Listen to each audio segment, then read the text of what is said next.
So Boris Johnson, whoosh, gone, kaboom. That is the end of Boris Johnson. We have had many derivative sort of titles over the last few months. Is it finally over for Boris Johnson? Will he fight? Will he escape this one? And he did repeatedly over and over again.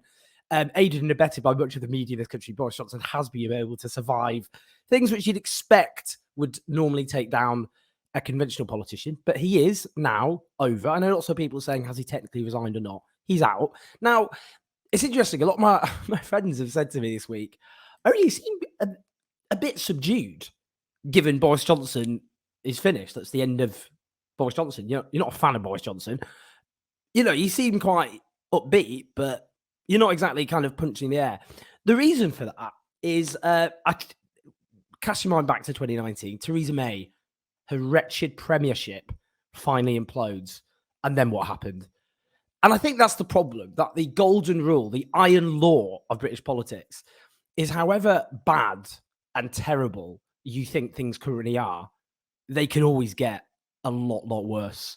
And it is a real failure of imagination not to realise just, unfortunately, how true that happens to be. Now, what we're going to be talking about today, we're going to have Sam Bright, brilliant Sam Bright, a fellow Northerner. They're a more authentic Northerner than me, if we have a Northern off. From Byline Times, also the author of a brilliant book, which is called Fortress London, Why We Need to Save the Country from Its Capital. Well, I'm sure we'll come on to that because he's got strong views on levelling up and all the rest of it. I just want to do a little introduction. I'll put the chopstick down, not quite sure I'm waving it. A little introduction to the candidates in what is a freak show. Now, look, this country's in a mess. There's in a total state in just by many basic indicators. We've gone through the longest squeeze in living standards for workers since the 19th century. In fact, since Queen Victoria was born at the beginning of the 19th century. Now, that was before the current cost of living crisis, which is driving millions of people into hardship and insecurity. Of course, when you've got inflation up to about 10%, while pay is significantly lower than that in terms of the rises that millions of workers obviously are suffering real terms pay cuts as a consequence. 16 million people are going to be officially classed as being below the poverty line by 2023. Public services obviously underinvested after 12 years of Tory rule. The National Health Service, which was woefully unprepared, of course, for the pandemic, in facing, as we've got an aging population and the crisis in social care, mounting pressure on the NHS, a housing crisis, the small matter of the existential threat of the climate emergency. None of these things have been talked about by the leading Tory candidates. Instead, what they're doing is descending into the gutter by baiting and attacking trans people, which seems to be the kind of pillar of the Tory leadership race already, and coming up with tax cuts for big businesses. Let's just have a little look, shall we? Let's start with Rishi Sunak. Rishi Sunak. Here we go. Rishi Sunak was for a long time, unfortunately, the most popular politician in the country. Completely ill-deserved. Now, Rishi Sunak, I think the fact he's one of the he is the richest MP in Parliament, I think has obviously been discussed. Let's have a little cheeky look at Rishi Sunak from about 2 decades ago. A little clip which I think is quite revealing about his attitude. I have friends who are aristocrats, I have friends who are upper class, I have friends who are, working class, but I'm not working class. But I mix and match, and then I go to see kids from an inner city state school and tell them, to apply to Oxford and talk to them about people like me, and then I shock them at the end of chatting to them for half an hour and tell them I was at Winchester, and one of my best friends is from Eton or whatever, and then they're like, oh, okay. It's the way he flinched when he corrected himself that he didn't have any working class friends in a kind of, obviously I don't hang out with those oiks. It is obviously difficult for an MP who is surrounded by vast amounts of wealth to understand what millions of people have to go through. And that obviously applies very strongly to Rishi Sunak. Now, of course, we've had already one of the reasons the Rishi Sunak bubble burst, or at least it seemed to burst, was obviously the non-dom tax affairs of his family. Now, Tory politicians having non-dom status whilst talking about patriotism. I mean, it's it's questionable, isn't it? What do they actually mean by patriotism in terms of love for the country when if you claim non-dom status? Now, he imposed real terms pay cuts on millions of public sector workers, including the NHS workers, of course, who carried this country through the worst crisis, of course, since World War II. Now, it's true that we haven't had the full-blooded austerity of the David Cameron, George Osborne years, but nonetheless, he has been introducing, in fact, in his mini budget earlier this year, up to £17 billion of spending cuts, which were buried in his mini budget. And clearly what Tory spending priorities have been going to is to Tory constituencies in areas where they're trying to shore up their support. And obviously Rishi Sunak has been guilty of that. In terms of other kind of crimes you could attribute, if you like, to Rishi Sunak. Now, the pandemic, which I think now has killed around 170,000 people in this country, the government failed, of course, repeatedly to take drastic action quickly enough, which meant we had to take drastic action, which was worse because infections were allowed to spiral out of control.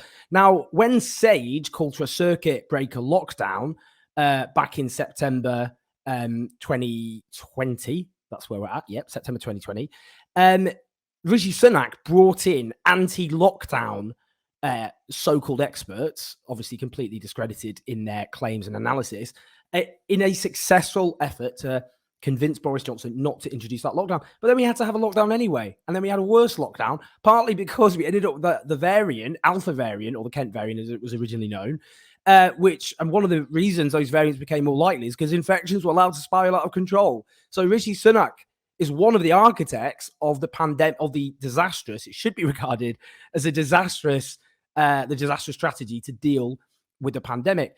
He, of course, then got fined, of course, for breaking lockdown rules, which obviously the government were in charge of enforcing and communicating, including himself. Now, depressingly, and I mentioned, of course, how trans people, a besieged tiny minority in British society, have become the main character in the Tory leadership campaign. And Rishi Sunak, his first policy, which he's announced in The Telegraph, that well-known feminist organ, he says Rishi Sunak pledges to protect women's rights in first leadership policy pitch. Well, actually, what does that mean? What's he talking about there? Maybe he's talking about measures to deal with the huge pandemic of male violence against girls and women in British society. The fact that women's refuges don't have the funding and support they need in order to ensure that all women are protected. Maybe he's talking about that. Maybe he's talking about ensuring that the right to choose is absolutely embedded in our legal framework. Maybe he's talking about, I don't know, the fact that women are more likely to be concentrated in lower paid and insecure work. Maybe he's talking about childcare. Terrible. No, he's not talking about these things. Sorry, let's just be absolutely clear. He's instead claiming that he wants to crack down on gender neutral language if he becomes next prime minister, as he declared we must be able to call a mother a mother. You can't, no one's stopping people from using the word mother.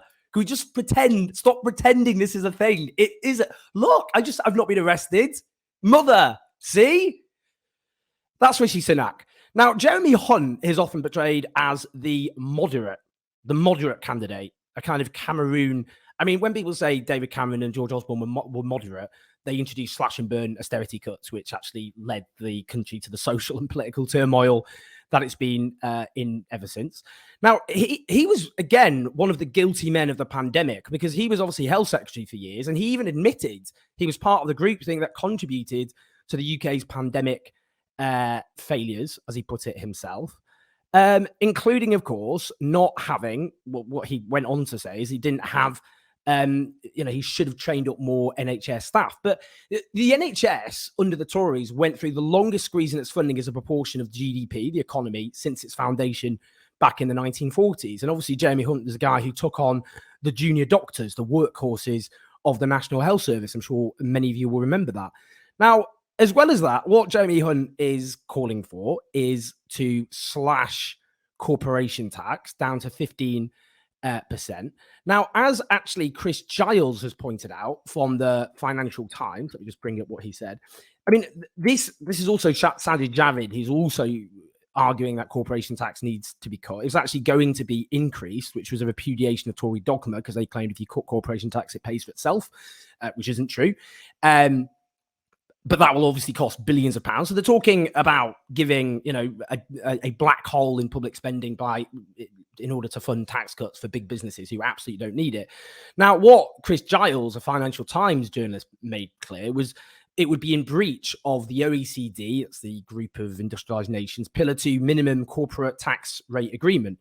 So the UK would still be seeking to exempt itself from international rules. But he said the dumb thing about this is that the OECD proposals are self-enforcing. If the UK doesn't tax the companies at a 15% effective rate, other countries can do it on the UK's behalf. Companies would not pay less tax by locating profits in the UK, but the UK gets less revenue. I mean, that's it's just embarrassing, isn't it? So that's the cuts to corporation tax, handing big businesses a corporation tax. I mean, it doesn't even make sense on its own terms. So, I mean, as in fact, our guest himself said, Sam Bright said on Twitter, Jeremy Hunt said he would look to expand the illegal Rwanda asylum program. All the Tory leadership candidates are committed to that. Would slash corporation tax and would appoint Ezra McVey, I forgot to mention that, as Deputy Prime Minister. He's not a moderate, just ask the junior doctors. So he said he will pick Ezra McVey, who's one of the most right-wing, ludicrously right-wing Tory MPs, as Deputy Prime Minister. I think it's supposed to be this patronising sop to kind of like the North because he's a Southerner. But, Ezra McVey is from Merseyside, and I think it's just, you can see from the election results in Merseyside, she's not reflective of the political attitudes of the people of Merseyside in the slightest. So putting her there in this kind of patronising way, obviously as well to show that he will keep the Tory right at the absolute front and centre of the Conservative government. Let's have a little think. Let's have a little talk. We talked enough about Jamie Hunt. Sajid Javid briefly. So Sajid Javid, apparently himself on the national insurance hike, he's now come out against it, but he, according to Tim Shipman, who's a very well-connected journalist amongst the Conservative Party, not long ago, Sajid Javid was privately demanding a national insurance rise of 2%. Sajid Javid's team apparently said that was a lie, but Tim Shipman said he's heard that from multiple sources. He is himself a former non-dom. Sajid Javid admitted he held non-dom status earlier this year. Again, wrapping themselves in the flag, accusing their opponents of not loving their country, and then obviously being non-doms. Javid and Zahawi, who Boris Johnson made Chancellor of the Exchequer, which then Nadim then called for Boris Johnson to resign the next day. So he's now under investigation by HMRC. His tax affairs are under investigation, I should say. Slightly unfortunate for the Chancellor of the Exchequer. I'd be interested to know how that works, because technically he must be in charge of the HMRC. That's actually under his purview. Infamously, years ago, Nadim Zahawi admitted that taxpayers paid the power bill for his stables. Lovely stuff. Suella Braverman. Oh, I don't know if I've got the emotional capacity to keep going with this, to be honest, but we'll try and persevere. Let's just have a little look at her really bizarre announcement of her leadership last week. There's many, many priorities, but I think fundamentally we need to deliver some proper tax cuts so that people can be dealing with the cost of living challenges in a more feasible way. We need to shrink the size of the state and cut government spending so we can curb inflation. We need to solve the problem of the boats across the channel. We need to stop a foreign court interfering in our domestic affairs. We need to make sure the Brexit opportunities are felt for everybody in this country. And lastly, we need to get rid of all of this woke rubbish and actually get back to a country where describing a man and a woman in terms of biology does not mean that you're going to lose your job. Oh, here we go again. There we go. Yeah. So clearly transphobia and talking about trans people obsessively is very much going to be part of the Tory leadership contest. I hope all the people who claim to be progressive or liberal or centrist or whatever, who've whipped up the moral panic on transphobia, are really, really proud of themselves, because look at what they've achieved. It's a remarkable achievement. They've got the Conservative Party tripping over itself to pander to and whip up that obsession over trans people using, in a moral panic, which is, I'm afraid, all too reminiscent of the anti-gay moral panic of the 1980s. Suella, who, I mean, in terms of LGBTQ rights, by the way, I mentioned that obviously in terms of her position on trans rights, but her record on you look at social issues, consistently voted against equal gay rights, and obviously consistently voted against laws to promote equality and human rights. She wants to leave the European Convention on Human Rights. Let's just try and wrap this up. Tom Tugendhat, who was again portrayed as a kind of moderate candidate, he said on, I just thought it was revolting. He's on Sky News. Let's just hear what he was asked and how he responded. What's the naughtiest thing you've ever done? Well, I invaded a country once. Fair. Oh, hilarious. That's Iraq, by the way, in which hundreds of thousands of civilians died really horrible, violent deaths in what was an illegal invasion, as Kofi Annan, the then UN Secretary General himself said, as well as many, obviously, other legal experts. Hilarious. Oh, what a card. Tom Tugendhat, he's also put out this really bizarre graph, by the way. This isn't really up there in terms of crimes, of course, but it's still just bizarre. He says he's got the highest chance of winning votes in every part of the UK. And then he's compared him. It's really difficult to work out what the graph says for those listening to this on the podcast.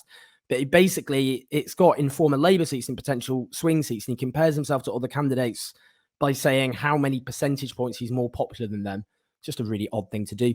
But Tom Tugendhat himself, as Tim Shipman points out, says he would keep the Northern Ireland Protocol Bill, keep the Rwanda policy, and cut tax on fuel and reverse the national insurance hike. So there's your moderate conservative. Priti Patel. I mean, I don't even want to go. I mean, she's not announced she's standing yet, but she obviously is. She's obviously going to stand. Now, Priti Patel obviously is the architect of all the awful anti-refugee and anti-migrant policies. Obviously, Rwanda being amongst them. She was found by an independent inquiry to have bullied her staff, but Boris Johnson simply overruled and ignored them. I think you all know enough about Priti Patel, so I'm not going to go into that. I just want to talk just about Penny Mordaunt. Let's just quickly have a little look at her launch video because it's so weird.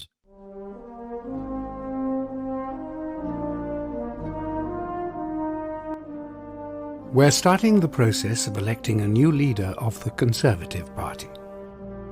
The party will have a new leader. The nation will have a new Prime Minister. We must choose this person with solemnity and with... That's enough of that. It's people pointing out it's like a rip-off of that Chris Morris video. If you look it up, you'll see what I mean. With Penny Mordaunt, she's actually used me in her campaign, by the way, which is embarrassing. Let me just bring this up. I'm actually not joking. She tweeted out that I regard her as the most dangerous candidate to the Labour Party. Now, I did say that actually, and with my independent political commentator hat on, I just have to say what I think. And I thought she was a good communicator and all the rest of it. I think one of the things voters really don't like about politicians is politicians say one thing and then they say another to a different audience, or they don't have any sincere beliefs or principles. So Penny Mordaunt, let's just quickly, she did very commendably supported trans rights, not something you'd expect from a Tory. Let's just listen to her. Happy Pride, everyone. I'm an ally because I believe every individual matters, that everyone should have the opportunities and the support they need to reach their full potential. And if they don't, then our nation is never going to. I have a long list of LGBT plus heroes, but top of that list is my twin brother, James. James and I grew up in Portsmouth in the 1980s, and I will never forget his courage in coming out as a teenager then. And I'll never forget the prejudice and the obstacles that he had to overcome. And I see a direct parallel between what he went through and what the trans community are going through today. Absolutely. Bang on. She also said this. Let me say, in proposing them from this dispatch box, that trans men are men, trans women are women, and great care has been taken in the drafting of and the accepting of these amendments to ensure that that message has been got across. Wow! A Tory politician being supportive of trans rights. Incredible. Oh, so then what happened is various right-wing commentators piled on her, saying, well, obviously she can't become Tory leader because she doesn't share our hateful obsession with trans people. So then she did a thread. I hope in the next few days we'll be able to discuss how we get our economy growing again I'd love to hear that, actually, and enable our citizens to live well. Yeah, great. Talk about that then. Oh, right. And I'd like to address another question that I've been asked. Do I know what a woman is? Goes through trans women. They're not biological women like me. And then during my tenure in government, I challenged the trans orthodoxy with real and genuine concern. I mean, pathetic. I mean, look, if someone said the gay orthodoxy, they challenged the gay orthodoxy, I don't think we'd even have this discussion. Again, just pandering to transphobia. I mean, I think we should listen more actually to her twin brother, who said, I'll say this as clear as I can. Oliver Dowden, he's referring to a Tory minister, is just one in a very long line of Tories that are pushing LGBTQ rights backwards at an alarming rate. If you're a member of the Conservative Party, a Conservative MP, part of this homophobic, transphobic government, you are complicit. I'd like to hear more from her twin brother, actually. But there we go. Penny Mordaunt. That was one thing you could praise her for. And now, for the sake of her own political career, throws trans people under a bus. Absolutely pathetic.